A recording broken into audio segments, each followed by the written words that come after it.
C third question కూడా మనకి ఏంటంటే ఫస్ట్లో థర్డ్ది find the distance between the following pairs of points. ఒకటేమో ఏ కమ బి, ఇంకోటేమో -a, -b. కానీ క్వశ్చన్ మీరు చదివితే ఇక్కడ ఏముంది, ఫైండ్ ద డిస్టెన్స్ బిట్వీన్ అన్నాడు. డిస్టెన్స్ అంటే ఆటోమేటిక్గా మనకి స్ట్రైక్ అవ్వాల్సిన formula d = x2 - x1 whole square plus y2 - y1 whole square. ఖచ్చితంగా అంటే ఈ ఫార్ములాస్ అన్నీ కూడా మనకి ఆన్ ది స్పాట్ అంటే అడిగితే చెప్పేసేయాలన్నమాట, ఆ విధంగా నేర్చుకోవాలి. సో డిస్టెన్స్ అంటే మనకు వేరే ఆలోచన రాకూడదు, డిస్టెన్స్ ఫార్ములా గుర్తు రావాలి. సో ప్రతిసారి మనం ఫార్ములా రాసుకోవాలి. తర్వాత ఇక్కడ ఫస్ట్ పాయింట్ ఏంది మనకి, a, b ఒక పాయింట్, ఇంకోటి -a, -b. చూడండి థర్డ్ క్వశ్చన్ చూడండి, ఒకటేమో a, b, ఇంకోటేమో -a, -b. ఇప్పుడు చాలా సింపుల్, ఫస్ట్ పాయింట్లో ఉన్నదాన్ని x1 y1 అనుకుంటాం, సెకండ్ దాంట్లో ఉన్నదాన్ని x2 y2 అనుకుంటాం.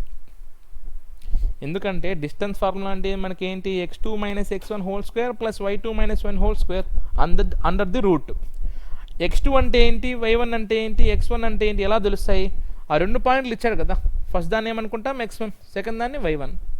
మళ్ళీ సెకండ్ పాయింట్లో ఫస్ట్ దాన్ని x2, సెకండ్ దాన్ని y2. ఏ పాయింట్ అన్నా కానీ మనకి ఎప్పుడు కూడా ఫస్ట్ రాసే కామాకి ముందు రాసేదాన్ని x కోఆర్డినేట్ అంటాం, ఆ కామాకి అవతల దాన్ని y కోఆర్డినేట్ అంటాం. సో కాబట్టి ఫస్ట్ పాయింట్ కాబట్టి దీన్ని x1, ఫస్ట్లో సెకండ్ది y1, సెకండ్లో ఫస్ట్ది x2, ఆ పక్క ఉండేది y2. ఇప్పుడు ఏమవుతుంది నాకు, x2 అంటే -a -x1 అంటే a whole square plus y2 అంటే ఏంటి, -b -y1 అంటే ఏంటి, b whole square. So -a అంటే -2a whole square -b -2b whole square. రెండు మైనస్ ఉంటే మనం అడిషన్ చేయాలి కదా, సింబల్ మాత్రం మైనస్ పెట్టాలి. రెండు మైనస్ ఉంటే మనము యాడ్ చేయాలి, సింబల్ మైనస్ పెట్టాలి. సో -2a హోల్ స్క్వేర్ అంటే first of all minus square చేస్తే ప్లస్ అవుతుంది, అదొక క్లారిటీ.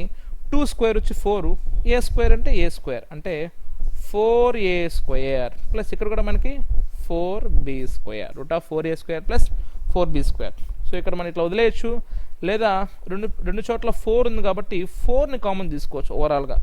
సో 4 కామన్ తీస్తే ఇక్కడ నాకు a స్క్వేర్ ఒకటే మిగులుతుంది, ఇక్కడ 4b స్క్వేర్ ఉంది, 4 కామన్ తీసేసి ఇంకేం మిగులుతుంది నాకు, b స్క్వేర్. కామన్ తీయడం అంటే రెండిట్లో ఆ మల్టిపుల్ని బయట రాసుకోవడం. 4a స్క్వేర్లో 4 బయట రాస్తే నాకు a స్క్వేర్ మాత్రం మిగులుతుంది, ప్లస్ అలానే ఉంటుంది. 4b స్క్వేర్లో 4 బయట రాస్తే b స్క్వేర్ మాత్రం మిగులుతుంది. సో ఇలా రాసుకోవచ్చు కదా. ఇప్పుడు 4కి రూట్ ఉంది కదా మనకి, ఏమవుతుంది నాకు, 4 రూట్ నుంచి బయట వస్తే 2 అవుతుంది, ఎందుకు √4 వచ్చి నాకు 2.